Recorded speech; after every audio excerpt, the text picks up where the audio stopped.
अस्सलाम वालेकुम, नमस्कार, सत श्री अकाल दोस्तों। आप देख रहे हैं VRNews.in। सभी दर्शकों का VR न्यूज़ में स्वागत है।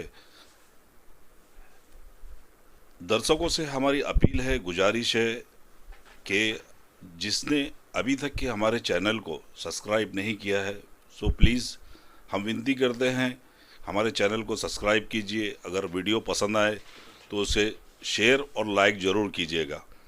फिर एक बार सुर्खियों में है PMC bank, Punjab and Maharashtra cooperative bank. Last episode में हमने बताया था किस तरह वाधवान ग्रुप ने 6,500 करोड़ का PMC बैंक के साथ में स्कैम किया था, घपला किया था।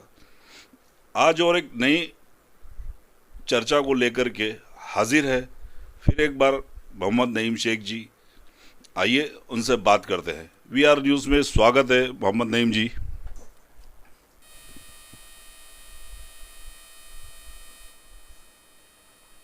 दोस्तों थोड़ा मुस्कुरा लीजिए। मोदी जी ने अभी तक मुस्कुराहट पे कोई टैक्स नहीं लगाया। ज़माना इस कदर कायल हुआ है फैज़ झूठों का। फैज़ शायर का नाम है। ज़माना इस कदर कायल हुआ है फैज़ झूठों का, जो सच भी कहते हैं उनकी एक भी मानी नहीं जाती। According two times of India, ये प्रिंट कॉपी है 26 अगस्त 2020 की।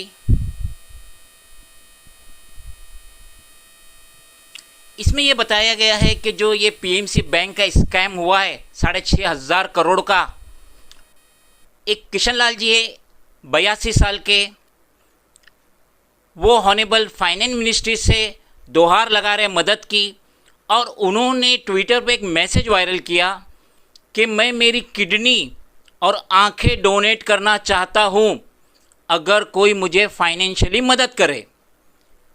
किशन लाल जी अपनी बच्ची का, अपनी लड़की का जो ब्रेन ट्यूमर से पीड़ित है उसका इलाज करना चाहते हैं। किशन लाल जी का 25 लाख रुपए PMC बैंक में डिपॉजिट था, मगर पहले विड्रॉल लिमिट 50,000 थी, अब लिमिट 1 लाख रुपया है। अकॉर्डिंग टू RBI गाइडलाइंस तो 1 लाख से ज़्यादा निकाल नहीं सकते। आज वो मजबूर है यहाँ वहाँ से लोन लेने के लिए, चैरिटी से इलाज कराने के लिए। लोन का मतलब होता है उधार, चैरिटी का मतलब होता है खैरात। वो कह रहे हैं कि अगर मुझे मेरा पैसा मिल जाता तो मुझे इस कद्दर ज़िल्लत उठाने की ज़रूरत नहीं पड़ती। पूजा चौधरी 26 साल की है। इनके डैडी का जुलाई 2020 में देहांत हुआ। हॉस्पिटल्स डैडी की लाश नहीं दे रहे थे क्योंकि बिल बाकी था, और इनके अकाउंट में 15 लाख रुपए थे। पूजा कहती है मेरे डैडी का देहांत हो गया लेकिन मेरे आंखों से आंसू नहीं बहे। वो हुकूमत से दोहार लगा रही है, अगर PMC बैंक अनट्रस्टेबल थी तो हुकूमत ने उसे बैंक अल्फाज यूज़ करने का परमिशन क्यों दिए। संदीप भल्ला, ये दिल्ली के रहने वाले हैं, इन्होंने दिल्ली हाई कोर्ट में दोहार लगाई है कि मेरे डैडी का अकाउंट में 1 करोड़ रुपया है, उसके बावजूद हम उसको यूज़ नहीं कर सकते। फाइनेंस मिनिस्ट्री कह रही है कि RBI ने यस बैंक को तो रेस्क्यू कर लिया, यस बैंक को डिपॉजिटर और पब्लिक इंटरेस्ट एट लार्ज पे रेस्क्यू कर लिया, मगर RBI ने PMC बैंक का कोई रेस्क्यू या कोई सोल्यूशन नहीं निकाला। तो मैं ये कहना चाहता हूँ कि RBI और फाइनेंस मिनिस्ट्री अलग है, ये सेंट्रल गवर्नमेंट के 2 रुकन नहीं हैं। क्या RBI जापान से आई है तो इनमें कोलैबोरेशन क्यों नहीं है। 9 लाख डिपॉजिटर एक पैसे के लिए मोहताज है। ये डिपॉजिटर जिनका बैंक में पैसा रखा हुआ है आज ये दोस्तों के पर मुनस्सिर है, और इनको इतनी तकलीफ हो रही है इनका लोन पे करने के लिए और इनके बच्चों की स्कूल फीस पे करने के लिए। मोहम्मद नईम जी, जैसे कि हमें पता चला है कि वाधवान ग्रुप के जो वकील हैं वो लोअर कोर्ट में गए थे। लोअर कोर्ट से फिर इनके वकील ने हाई कोर्ट में गुहार लगाई है। इसके बारे में आप क्या बोलेंगे। राकेश कुमार वाधवान जो प्रोमोटर है HDIL के 6,500 करोड़ मनी लॉन्ड्रिंग केस में अत्थर रोड जेल में है। अपने बेटे सारंग राकेश कुमार वाधवान और अपने चहीते दोस्त Joy Thomas ex MD, Singh ex chairman, Surjit Singh Arora ex director of PMC bank, ये महाशय जब ट्रायल कोर्ट ने आदेश दिया 18 अगस्त को आदेश दिया कि अगर इनकी तबीयत ख़राब है तो ये गवर्नमेंट के सिविक हॉस्पिटल केम जो परेल मुंबई में वाक़ वहाँ जाके अपना इलाज कराए। Immediately Rakesh Kumar Wadhawan immediately high court दौड़े और वहाँ दोहार लगा रहे, मैं 67 ईयर्स का हूँ, मुझे मुख्तलिफ बीमारियाँ हैं, तो मुझे प्राइवेट हॉस्पिटल का परमिशन दिया जाए। इन्फोर्समेंट डायरेक्टरेट के कौंसल श्री विनय गांवकर साहब, उन्होंने प्रीलिमिनरी ऑब्जेक्शन लिए हाई कोर्ट में कि नहीं, राकेश कुमार वाधवान उनको सिविक हॉस्पिटल केम में ही अपना इलाज कराना पड़ेगा। मैं बिंगे national president of regional political party और ये PMC बैंक का हेड ऑफिस भी मुंबई में है, तो मैंने जैसी टाइम्स ऑफ इंडिया में पढ़ा ये आर्टिकल जैसी मैंने टाइम्स ऑफ इंडिया में पढ़ा, इमीडिएटली मैंने भी मेरा ऑब्जेक्शन डाला। जितने भी कंसर्न अथॉरिटीज है उसको मैंने मेरा ऑब्जेक्शन डाला। यह है उसकी कटिंग।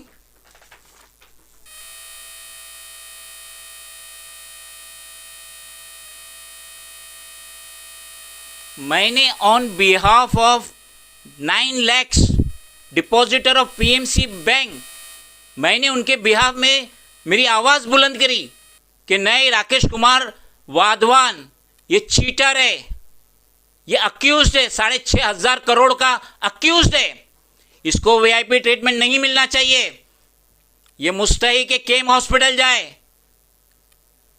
किशन लाल जी इसकी वजह से, ये चीटर की वजह से अपनी बेटी का इलाज नहीं कर पा रहे। पूजा Chaudhary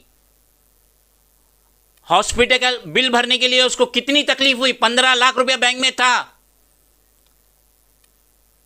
no sympathy should be given to Rakesh Kumar Vadhavan, his son, his 3 accused friend Joy Thomas, Singh, Surjit Singh Arora, they must be booked. No relief should be given to them. No private hospital permission should be given by the Honorable High Court. ये cheater है, 9 लाख लोगों की इन्होंने जिंदगी तबाह बर्बाद कर दी, फकीर बना दिया डिपॉजिटर को, करोड़ों रुपया लाखों रुपया बैंक में पड़ा हुआ है और ये VIP ट्रीटमेंट चाहता है।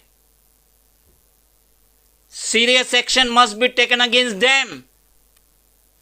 No sympathy should be given to this accused. Proper investigation must be taken against Joy Thomas. I have learned through reliable sources he has performed second marriage with a Muslim girl जो इससे आधी उम्र की थी, उससे इसने शादी किया। प्रॉपर इन्वेस्टिगेशन होना चाहिए, उस लड़की के मुतालिक भी होना चाहिए, क्या क्या प्रॉपर्टी इन्होंने बनाए PMC बैंक गरीबों के पैसे पे। Government must be taken serious action against them. It is not a normal matter. It is a matter of 9 lakhs depositor. उनकी जिंदगी तबाह बर्बाद कर दी है वाधवान फैमिली ने, 6,500 करोड़ का scam. They must be booked accordingly. खुदा हाफिज। मेरी पर्सनल रिक्वेस्ट व्यूवर्स से, आप VR न्यूज़ को ज़रूर सब्सक्राइब करें। ये हमारा पार्ट नंबर 2 था PMC बैंक पे। पार्ट नंबर 1 हमने हमारा एपिसोड नंबर 20 था जो हमने 20 जुलाई को वायरल किए थे। ज़्यादा जानकारी आप उसमें भी लीजिए। VR न्यूज़ को सब्सक्राइब कीजिए, बेल आइकन को दबाइए, वीडियो पसंद आए तो लाइक को दबाइए और अपनी कमेंट्स ज़रूर दीजिए। ये थे मोहम्मद नईम शेख जी जो कि PMC बैंक के बारे में और वाधवान ग्रुप के बारे में आपको बताया। अब मसला ये खड़ा होता है कि ये बैंक जो जितने भी प्राइवेट और गवर्नमेंट के बैंक है घपला कर देते हैं, लेकिन इनका खामियाजा जो है लोगों को भरना पड़ता है। अब जो कि मामला कोर्ट में है, कोर्ट में जब तक कि उसका फैसला आएगा तब तक के जो लोगों का पैसा इसमें पड़ा हुआ है उसका क्या होगा, इसका फैसला कौन करेगा, इनको कैसे इनके पैसे वापस दिलाएगा, इसका जिम्मेदार कौन। जय हिंद, जय महाराष्ट्र।